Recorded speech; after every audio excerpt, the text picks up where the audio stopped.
I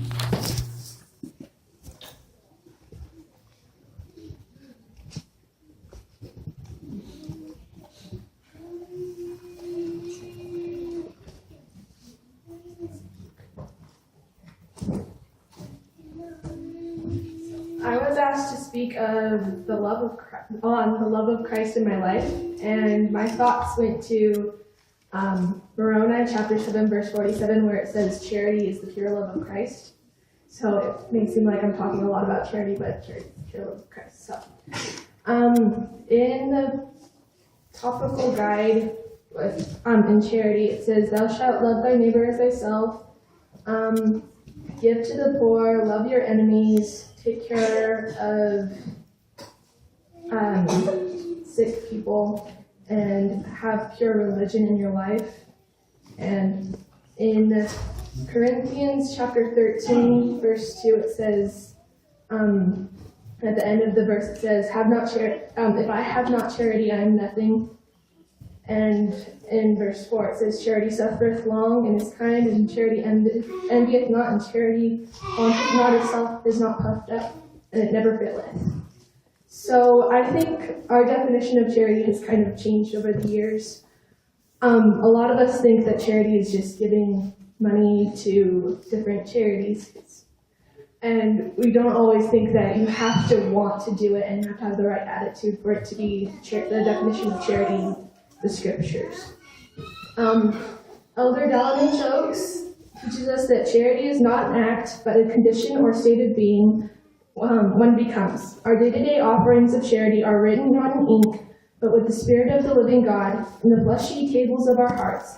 Little by little, our charitable acts changes our natures and defines our characters. So I started trying to think of specific times when I felt the love of Christ in my life. And as I got to thinking, I thought that every day is an example of Christ's love. Being able to repent, being able to be in this church, they're all examples of Christ's love and the comfort of knowing that someone knows what you're going through when you have problems. And, an example of Christ's love in the Bible is the parable of the Good Samaritan. In the parable, the Savior said that a man was traveling to another city. On the road, he was attacked by bandits. They stole his clothes and money and beat him and left him half dead on the road. A priest came along, saw him, and passed him by. A temple attendant walked over, looked at him, and went on.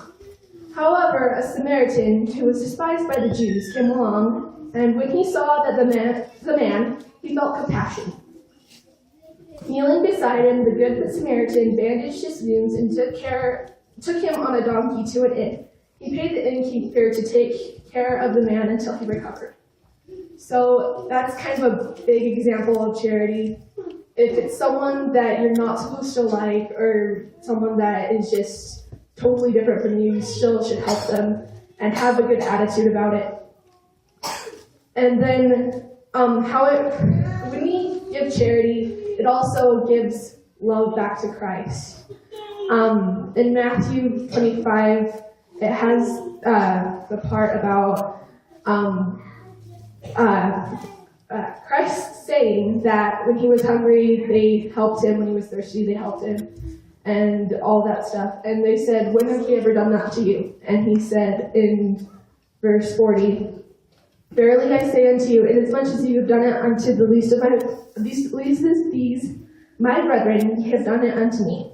So charity is love, but it's also giving love. It's showing the love of Christ, but it's also giving the love of Christ back to Christ.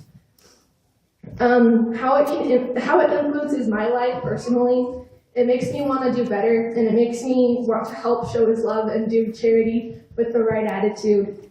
And I want to be able to work so I can earn his love for me and make sure that he knows that I love him too, and that he's not disappointed in me. I know that charity is a very powerful concept, and I know that it can help a lot of people, and I know that it shows Christ's love very effectively. And I say these things in the name of Jesus Christ. Amen.